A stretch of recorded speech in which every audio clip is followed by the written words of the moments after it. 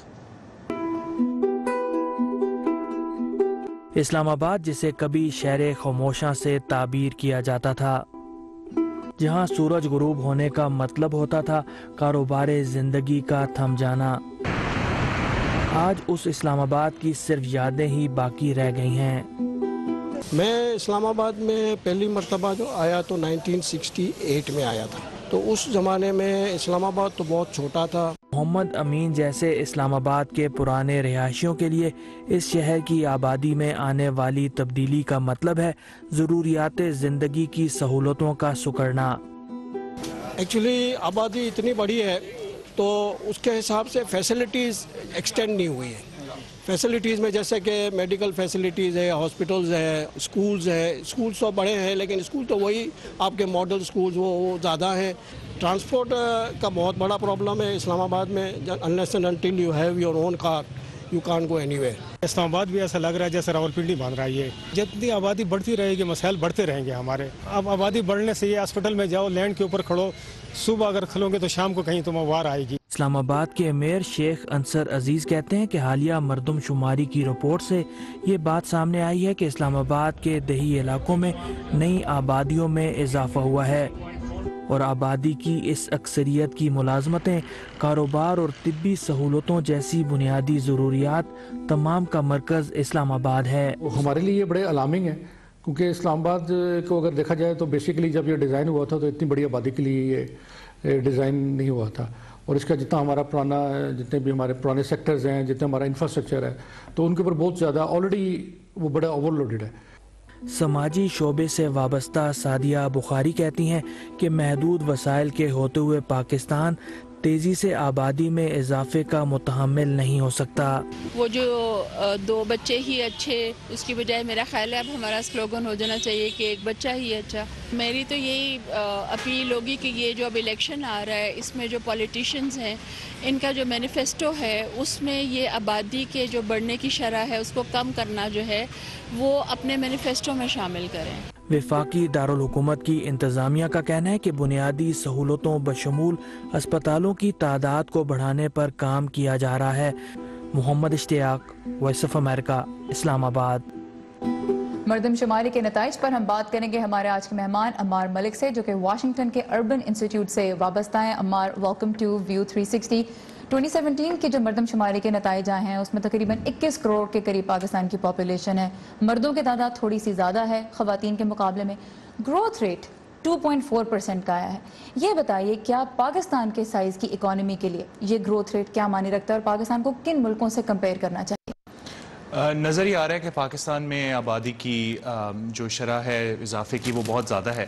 اگر آپ بھارت سے موازنہ کریں یا بنگلہ دیش سے موازنہ کریں تو پچھلے 10 سے 20 سالوں میں ان ممالک میں اس میں کمی آئی ہے، جبکہ پاکستان 2.4% سے بڑھ رہا ہے، جو کہ بہت زیادہ ہے۔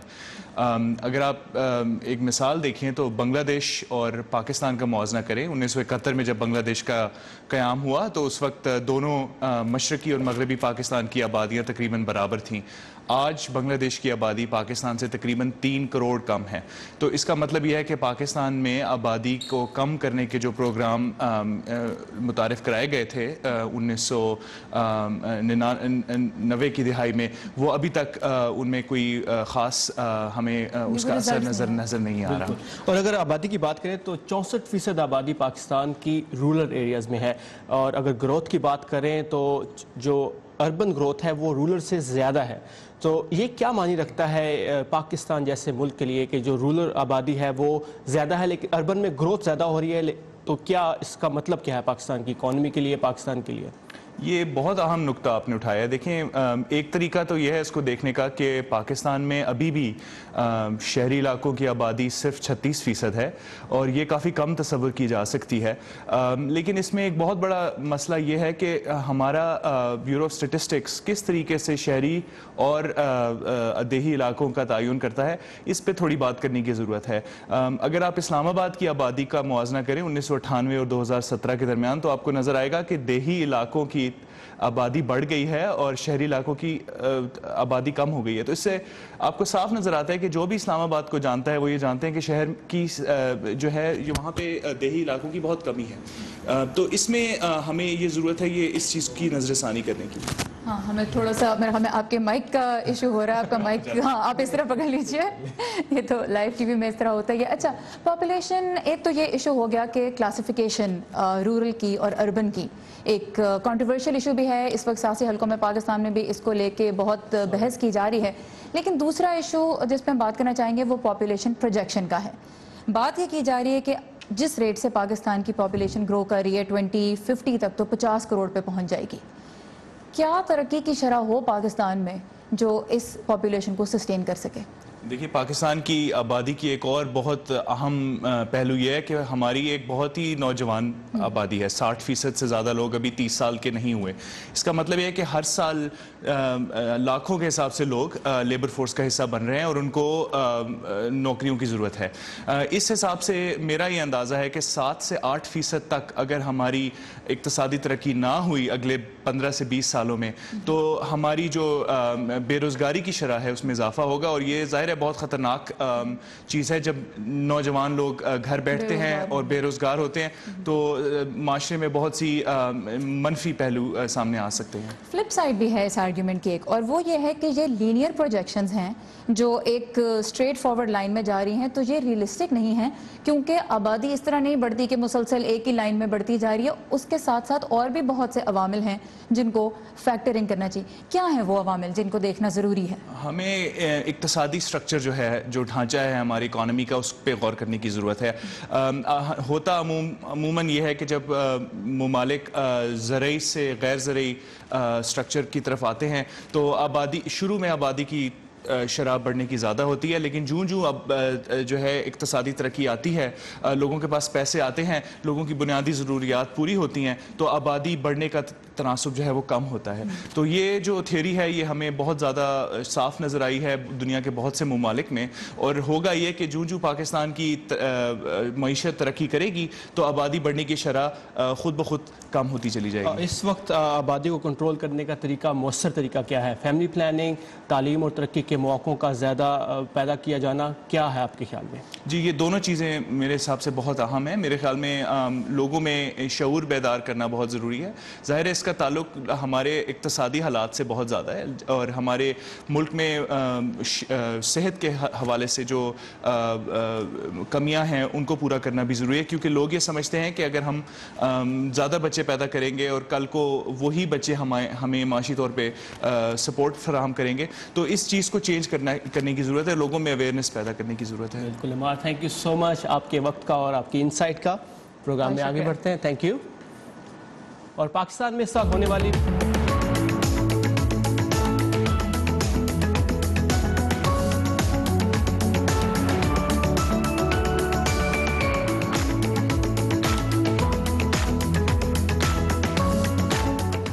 پاکستان میں اس سال ہونے والی مردم شماری کے ریزلٹس پہ ہم نے بات کی اور یہ پہلا موقع تھا جب سینسس میں ٹرانسجنڈر کمیونٹی کو بھی شامل کیا گیا. اور ٹرانسجنڈر کمیونٹی کے متعلق اعداد و شمار بھی جمع کیے گئے ہیں. ٹرانسجنڈرز کے بارے میں پاکستانی نہیں امریکہ میں بھی منفی رویے پائے جاتے ہیں. خاص طور پر سکولوں میں بہت سے ٹرانسجنڈر بچوں کو بدسلوکی کا سامنا کرنا پڑتا ہے. آج ایجوکیشن سیگمنٹ میں چلتے ہیں ریاست کیلیفورنیا کے ایک ایسے سمر کیمپ میں جو خاص ایسے ہی بچوں کے لیے قائم کیا گیا ہے. رینبو ڈے کیمپ ایک طرف بچوں کو پڑھائی کے معمول سے ہٹ کر کچھ خوشگوار وقت گزارنے کا موقع دیتا ہے, دوسری طرف یہ انہیں معاشرے میں مختلف نظر سے دیکھے جانے والے رویوں سے بھی کچھ دیر کے لیے نجات دیتا ہے. یہ 4 سے 12 سال کے بچے ٹرانسجنڈر ہیں. یہاں یہ اپنے لیے اپنی مرضی کا اسم استعمال کر سکتے ہیں اور اپنے جیسے بچوں اور بڑوں سے مل سکتے ہیں. They're following their creative interests. ان کی توجہ یہاں صرف اپنی تخلیقی دلچسپیوں پر ہے اور ان پر کسی قسم کے تعصب کے رویے کا دباؤ نہیں. And build community with other people who understand the same life experience. اسی کمیونٹی کو مد نظر رکھتے ہوئے سینڈرا کالنز نے 2 سال قبل یہ کیمپ شروع کیا. میں کہا کرتی تھی کہ میں نے یہ کیمپ اس تکلیف دہ تجربے کے رد عمل میں شروع کیا، لیکن پھر ایک دوست نے مجھے اس سوچ کو بدل کر یہ رائے قائم کرنے کی حوصلہ افزائی کی کہ اسے میں نے دراصل محبت اور اپنی بیٹی اور اس جیسے دوسرے بچوں کے لیے ایک محفوظ مقام بنانے کے لیے شروع کیا. امریکہ میں ان جیسے بہت سے بچے ہیں جو سائیکالوجسٹ ڈائن انہرسیفٹ کے لیے کوئی حیرانی کی بات نہیں. ہمیں 1-2 سال کے بچے سے یہ تو توقع ہوتی ہے کہ وہ اپنی شناخت ایک لڑکے یا لڑکی کے طور پر کر سکے، تو ٹرانسجینڈر بچوں سے ہمیں یہ توقع کیوں نہیں ہوتی کہ انہیں اس چیز کا احساس ہو؟ مولی میکسویل کا کہنا ہے کہ ان کے ساتھ بھی یہی ہوا جب ان کا بچہ چھوٹا تھا. جب اس نے بولنا سیکھا اور بولنے لگی تو یہ زور دیتی تھی کہ یہ لڑکا نہیں ہے، یہ لڑکی تھی اور خود کو لڑکی کہتی تھی. مجھے اپنی بیٹی کو کھونے کا ماتم کرنے کے ساتھ اپنے بیٹے کو خوش آمدید کہنا اور اس کو جاننا بھی تھا. جیسے ہی وہ مکمل طور پر لڑکا بنا وہ پہلے سے زیادہ خوش اور پر اعتماد تھا. اور اس کیمپ کے 60 بچے اس موسم گرما میں یقیناً پہلے سے زیادہ خوش ہیں. I like to be who I am and it's not fun to be who I am not. فیڈ لیپیڈوس کی رپورٹ کے ساتھ نیلوفر مغل، اردو VOA. سارا اب جگنوں کی بات کرتے ہیں. پیارے پیارے بچوں کے بعد پیارے پیارے جگنوں. بالکل دنیا کے ہر حصے میں پائے جاتے ہیں، لیکن کچھ علاقے ایسے ہیں جہاں جگنوں کی وہ اقسام پائی جاتی ہیں جو مل کر ایک ہی ربط میں اپنی روشنی بکھیرتے ہیں. اور ایسی ہی ایک جگہ ہے امریکی ریاست ٹینیسی کا پہاڑی علاقہ جہاں جگنوں کی روشنی سے بھرا ایک بہت ہی حسین منظر دیکھنے کو ملتا ہے. آپ بھی دیکھیے. دنیا بھر میں جگنوں کی 2000 سے زائد اقسام پائی جاتی ہیں اور آپ انہیں تقریباً ہر جگہ ہی دیکھ سکتے ہیں. لیکن جگنوؤں کی ایک مخصوص قسم ہے جو امریکی ریاست ٹینیسی کے شہر ایلکمنٹ میں واقع گریٹ اسموکی ماؤنٹینز میں ہزاروں لوگوں کی توجہ کا مرکز ہے، جو ہم آہنگ روشنی کا یہ حسین منظر دیکھنے کے لیے جمع ہوتے ہیں. اس علاقے میں جگنو زمانے قدیم سے موجود ہیں، لیکن 90 کی دہائی کے وسط میں یہ لوگوں کی توجہ کا مرکز بنے. اس وقت یونیورسٹی آف جارجیا کا ایک طالب علم جگنوؤں کے بارے میں ریسرچ کر رہا تھا. وہ دراصل جنوب مشرقی ایشیا میں تحقیق کر رہا تھا جب ایلکمنٹ کے ایک رہائشی نے اس سے رابطہ کیا اور بتایا کہ ہم یہاں بھی 60 کی دہائی سے جگنوؤں کی وہ خاص قسم دیکھ رہے ہیں جو ایک دوسرے کے ساتھ ربط میں روشنیاں بکھیرتے ہیں. تب وہ یہاں آیا اور اس نے ان جگنوؤں کی موجودگی کی تصدیق کی.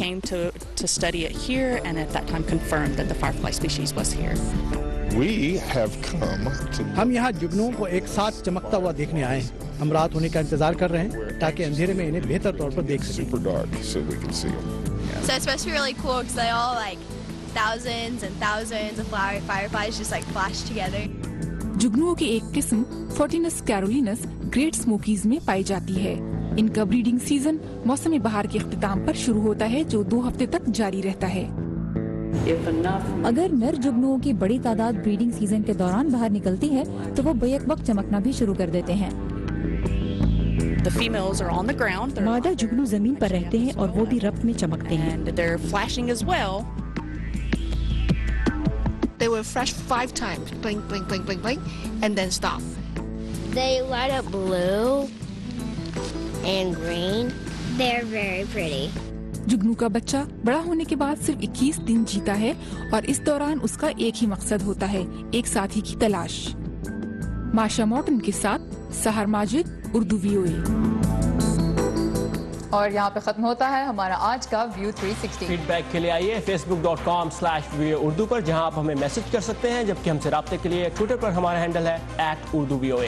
کل تک کے لیے ہمیں اجازت دیجیے. خدا حافظ.